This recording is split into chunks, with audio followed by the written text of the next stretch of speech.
Well, good morning, team. Hope you guys are having hope you guys had a great day yesterday at my stock. Like we absolutely nailed it, right? To play this market, when the market usually goes down, people panic. They don't know what to do, or they're too scared to buy puts, right? And but we have some great traders in our room. T, who nailed SPY all day yesterday. LB, who does not care if the market is going up, down, sideways. He just plays what he sees, no bias, no emotion, no nothing, right? And that's very hard for many traders. It's very hard to play to the downside. It's very hard for them to catch this move because people always want things going up. Is they're always trying to catch a bounce instead of playing this move down. They're trying to catch the bounce here. They're trying to catch um, the move to the upside, right? Can you check if my live is working by going there? Thanks. And guys, can you guys hear me? Somebody confirm on Discord maybe. Anyone? Yeah.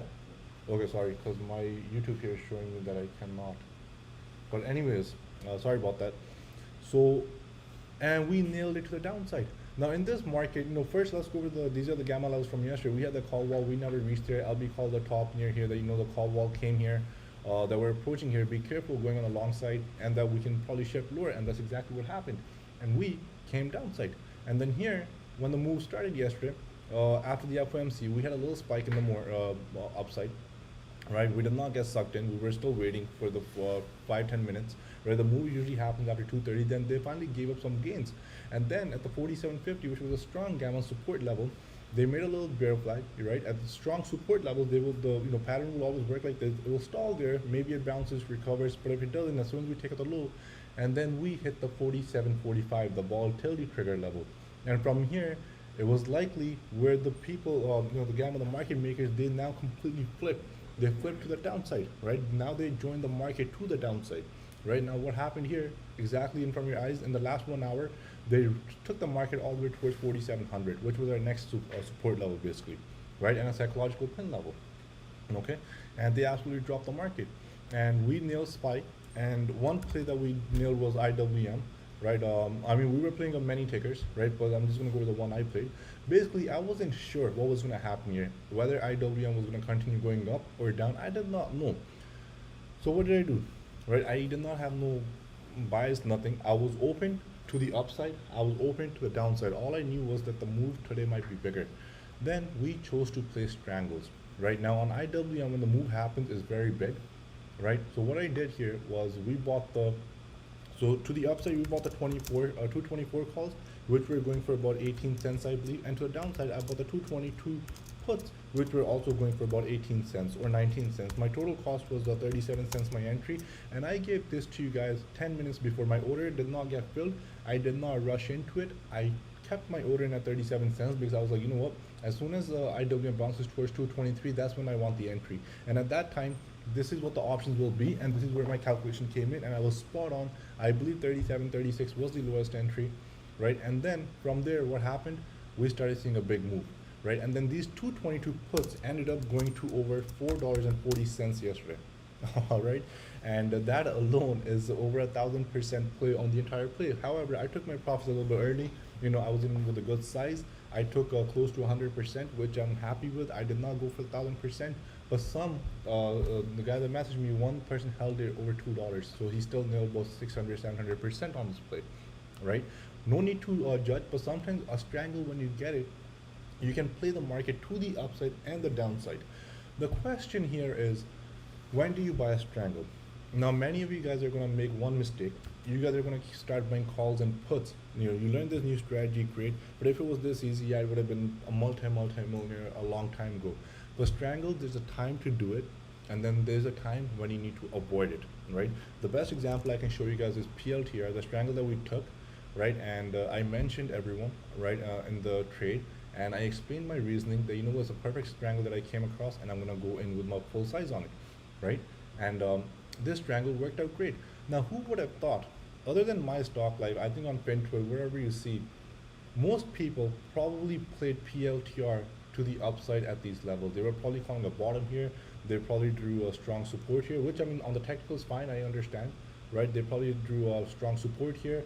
They gave all their reasoning. They probably drew a trend line here as well, that you know what, it's gonna break through this trend line, we're above it, and then we're gonna go up. Now these patterns are great. I also follow these patterns sometimes, but then during uncertain times, I said to myself, there's no guarantee. After looking at stocks like Jumia, right, they flushed this stock from $70 to freaking $10, right? Tilray, nice little spike from 67. Ignore that spike. I don't even think it's real. It was real, obviously, but they took this to $6. Right, DKNG, they're flushing it from 76 to 24. Michael Jordan bought a stake at the 25. SCC Limited, they absolutely crushed this stock from 370 to 185. Docu down huge, Zoom down so much, right? Keep drawing these trend lines until they work out. I think it probably even goes lower now given the market situation. So I said to myself, there's a good chance PLTR can go down as well. Why should I only play to the upside, right? I just want to protect myself. So here we bought ourselves time because of this sideways movement. We got the fair price on our options. IV was low, so what we did, we bought the March monthly. Was it the 21 calls? I think 21 or 22 calls. I believe. Let's just say 22 calls, and we bought the March 15 puts. Our total, and now see, I leaned more toward the call side because I was still bullish on PLTR. I was bullish on PLTR, so I bought a closer 22% call, which cost me I think 80 cents. And the 15 put cost me 50 cents, right? So the reason I bought the closer call strike, because the delta is higher, I thought the PLTR was going to go to the upside. But you know what? I was wrong, but I had the March 15 puts at 50 cents. Our total cost here was $1.30. My entry was at $1.28 something plus so let's just say $1.30. But yesterday, these calls were trading near, I think 0.60, I believe. They lost in value, but these puts were trading at $1, right? Or 90 cents plus, I believe. 90 cents plus, and this was 60 cents or so, whatever it was, I don't know, right? But I did the exit in the group, and I said to myself, because the move was to a downside, if it was to the upside I would have held it longer. But you know what, our strangle here is now $1.50, right? 20-cent profit, not bad. Now this is not 100% 200% play, but it's a very good play where your money acts as cash. And in a move $1 to the downside or upside, you start making gains. And I sold half at $1.50 yesterday. The reason, because it's down a lot, because to the downside, there's only so much it can go down. It's only another $16, right? And then the company probably holds the value. If it was to the upside, I would have kept it longer and probably nailed $2, $3, or $4 on it, right? But to the downside, I don't wanna dream too big. We might get even 15. The rest, I will put a stop loss at 130 break even, right? Because I don't want to lose time decay. So I locked in some profits at $1.50. And now if we see further downside, as long as we continue holding out below 1750, so my stop loss here on the dollar will be 1750, and below I will continue holding because this likely sees much lower now. This probably goes to 15. And if it goes to 15, I'll probably sell my strangles at 2, and we call it a day in PLTR until the next setup, right?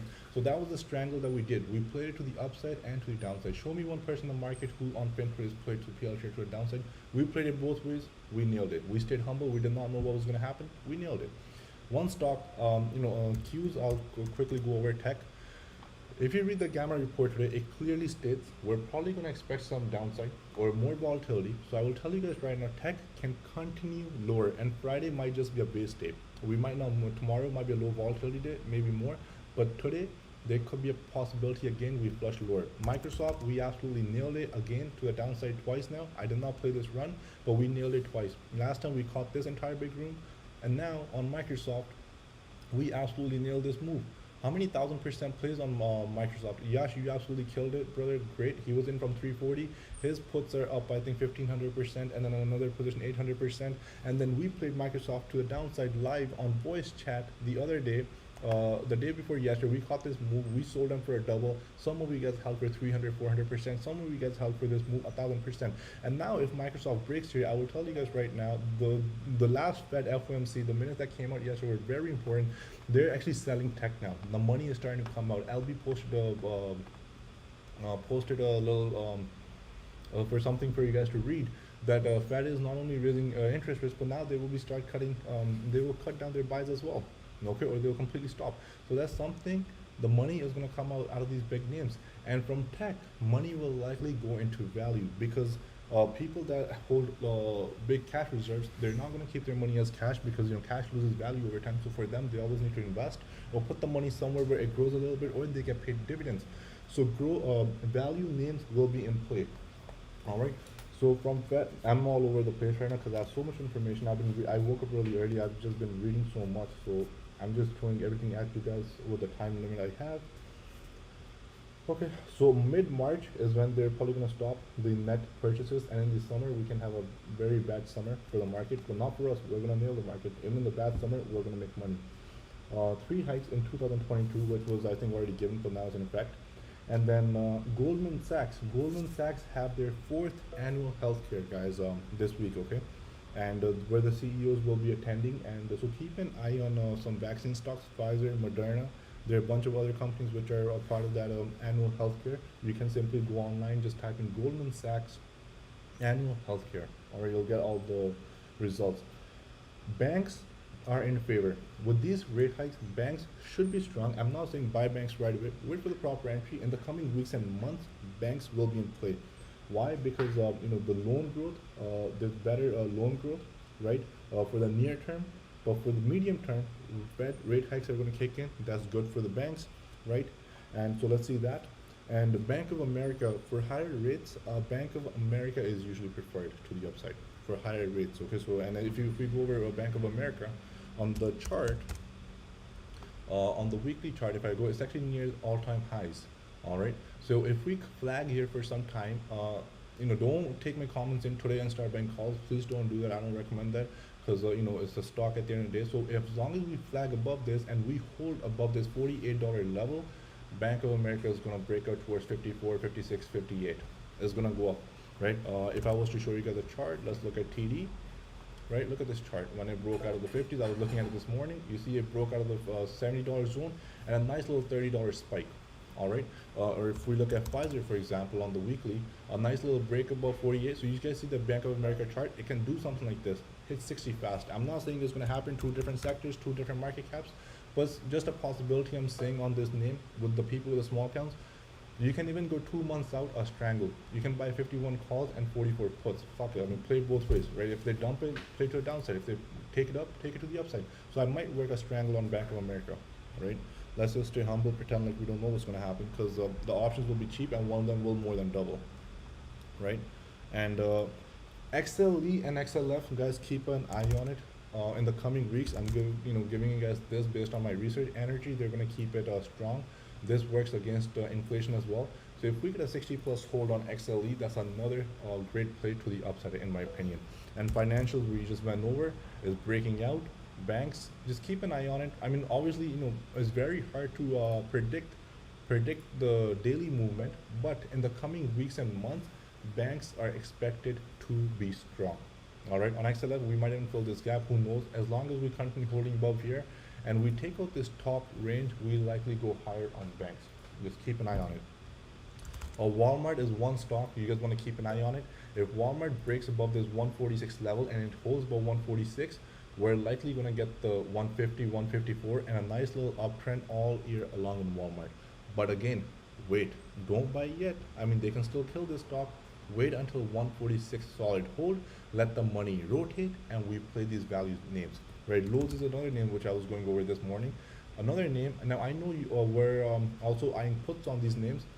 Bucky, if you're listening, be careful with puts on these names, right? You might catch the 1-2 day name, but in the longer run, in the coming months, they might actually put money into these names and take them even higher, all right? So just be patient with your trades. Here it is bearish. Would I play puts on this? Hell yes, I would probably play puts on Lowe's and HT. So, but when they start shifting their money into these names from big tech, if they sell them off, these are some of the names that might run. FedEx is another one, right? But for short term, yes, obviously we can play puts, but I'm just saying in the long run, don't end up holding positions overnight, all right? So let's see what happens with these names. They might chop them. FedEx is another name, which is a value stock. Many other names if you guys go in the markets. Now here, I'm not saying that buy calls in these names today. Please don't do that, right? Because for the near term, there will be pain in all across the board in all sectors. But when the sectors finally settle, the runs we're gonna see in the energy sector, financials, and the value stocks. All right, tech I think has had their time. Amazon, when I'm wrong, I'm wrong. This perfect head and shoulder played out yesterday. you know what? They're not giving us a side to play on it, so screw it. So I'm playing Amazon to the upside and to the downside now. If they want to crater it, let them bring it down. We'll make money on our strangles. It's simple, right? If they're not giving us a direction here, then let's switch up to strangles, right? So we bought the strangles yesterday, and even if a 50-point move from this 32.90, 50 points to the downside or the upside, our strangles are going to be up nice. And then it's up to you how you want to manage them. And if we get a 100-point move to the downside or upside, they will be up huge, right? So, and we have next week's, and I'm pretty sure we get a big move of 50, 70 points either to the downside or upside. So let's see.